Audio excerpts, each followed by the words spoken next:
Hello Math 1316 students, let's begin lesson 4, Trigonometry of Arbitrary Triangles. Previously in lesson 2, we went through some trigonometry of right triangles. I hope you remember. In lesson 2, the key topic there was the trigonometry of acute angles. However, every acute angle can be embedded into a right triangle, so the geometry of right triangle and the trigonometry of acute angles have virtually no difference. They're essentially the same. Now we're going to build upon that, and we're going to consider geometry of arbitrary triangles in the viewpoint of trigonometry, of course. And as the tool, we already went through the trig ratio of arbitrary angles, including obtuse angles. Remember those? Let's have a brief review. We went through radian angle and convergent factor and everything. Yeah, all right. You can review on your own.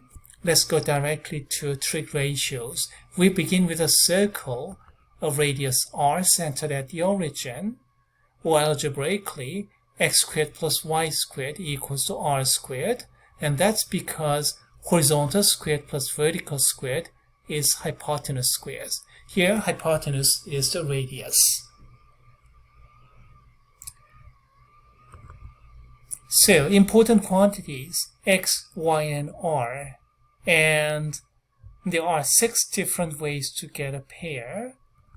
So, sine is y over r, cosine is x over r, tangent is y over x. And the other 3 are the reciprocals.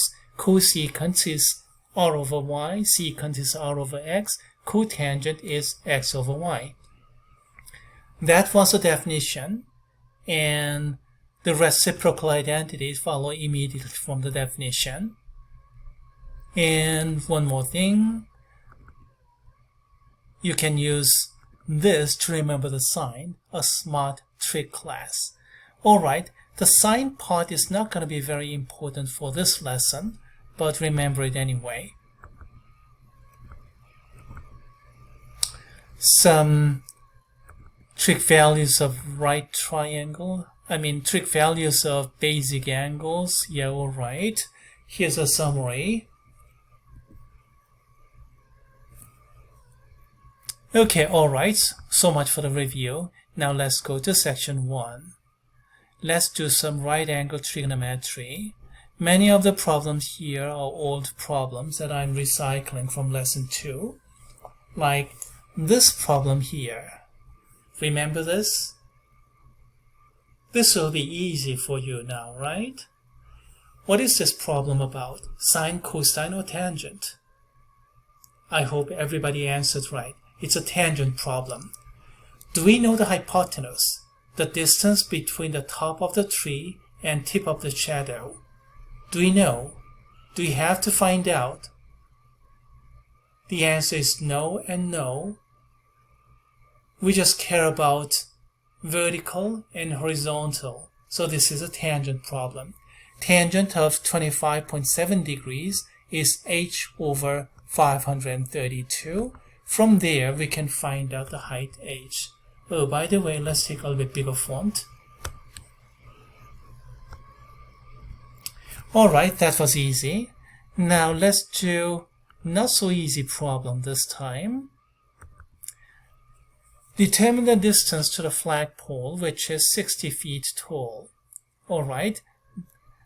If you remember this problem from lesson 2, you'll remember this was really hard problem. Now, as a matter of fact, we're going to learn a better method here in section 2 of this notebook, and that way we can do this much more easily. But, sorry, that'll have to wait. Here, let's just confine ourselves to right angle trigonometry. Basically, we can simplify this picture into these blue and red right triangles, and the height of the flagpole, a plus b, add up to 60 feet tall. So from there, we get this one right away. A plus b is 60. And then from the blue right triangle, I'm going to get What is this? Sine, cosine, or tangent? Do you know the hypotenuse? No? Only opposite and adjacent only, a and x. Okay, so this is a tangent problem.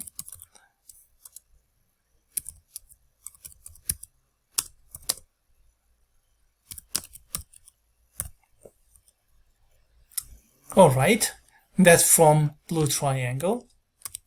And from the red triangle, again, it's going to be a tangent problem.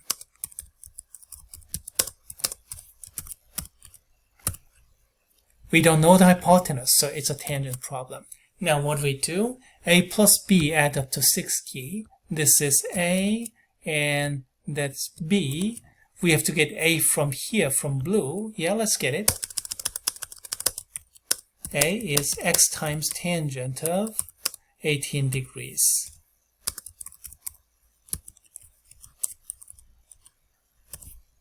And then here, let's do something similar. We have to find out b and put it in. So flip the denominator to the other side. So tangent of 14 degrees times x. So right, put those into this, and we are going to get x tangent of 18, this one here, which is a, and then x tangent of 14, this is b, and they add up to 60. Makes sense? This came from blue triangle, and that from red triangle. Let's simplify this. After all, we want to find out what x is. So take x out. X times tangent of 18 degrees plus tangent of 14 degrees add up to 60. And dividing by this tangent plus tangent here, I'm going to get my x value. 60 over this quantity here in the denominator, and punch that into your calculator. What do you get?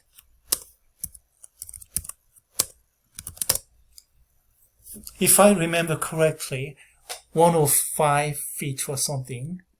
Let's see. Let's open up. Yeah, same idea, same computation, same equation solving, and same computation. In the end, we get 104.5 feet. So this was a hard problem because we had to use basically a system of nonlinear equation, a system of 3 equations, and then eventually we want to find out x, and we could find a and b if we wanted. Is there a better way? Yes, there is. We're going to discuss better way in section 2 of this notebook, but that'll have to wait. Let's do a little bit more of right angle trigonometry. Here we have another application problem. It's coming from astronomy.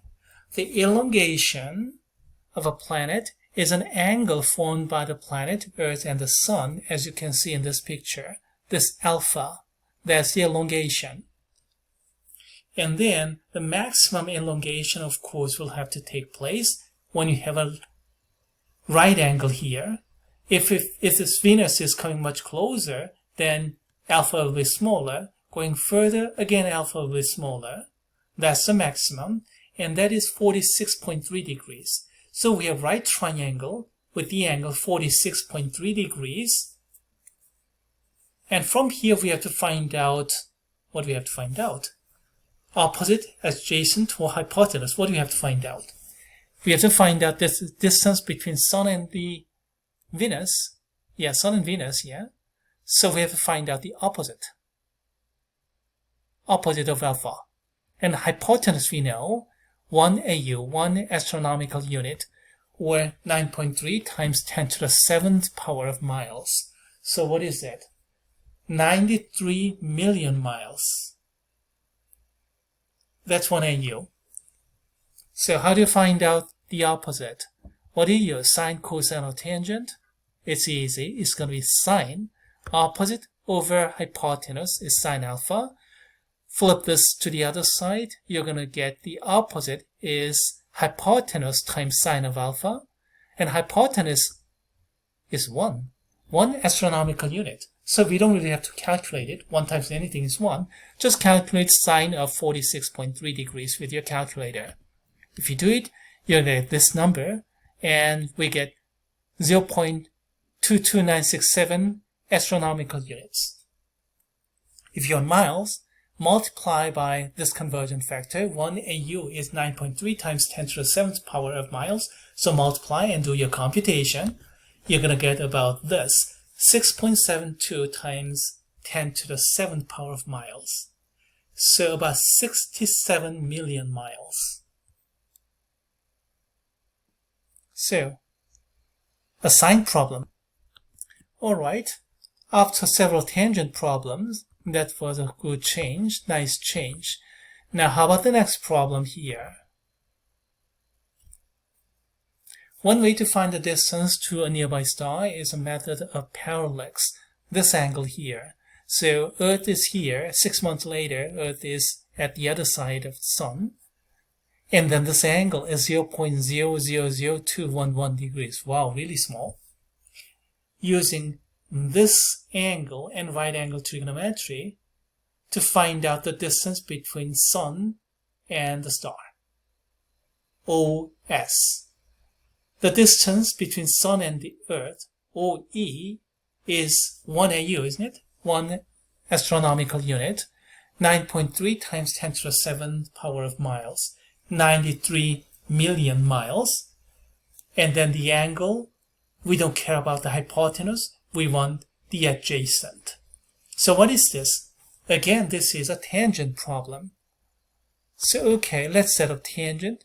Tangent of that is OE, 1 AU over the distance we're going to find out. So solve for that. So 1 AU divided by tangent of this really small angle. Now punch that into your calculator. 1 AU is 9.3 times 10 to the 7th power of miles. And tangent of that really small angle is, look at this, 3.68 something times 10 to the negative 6th power. So if you finish your computation, 2.5 something times 10 to the 13th power miles. I cannot even read it. Extremely far away. Okay, we went through some realistic problems and some real problems. Time for one more? Okay, one more. This time let's do an inverse trigonometry problem. Again, it's a right angle trigonometry. Do you see a right angle? And you can express this theta using inverse trig. Well, what is this? Sine, cosine, or tangent? Again, the question is, do we know the hypotenuse? No, we have only adjacent, d, and fixed opposite 2 miles. So it's going to be tangent. Tangent of theta is 2 over d. Therefore, theta is going to be inverse tangent. So arctangent of 2 over d. And d is in this case 1.6 miles. All right, put it in and do your computation. Arctangent of 2 over 1.6 will get 51.34 degrees approximately, and that's the angle.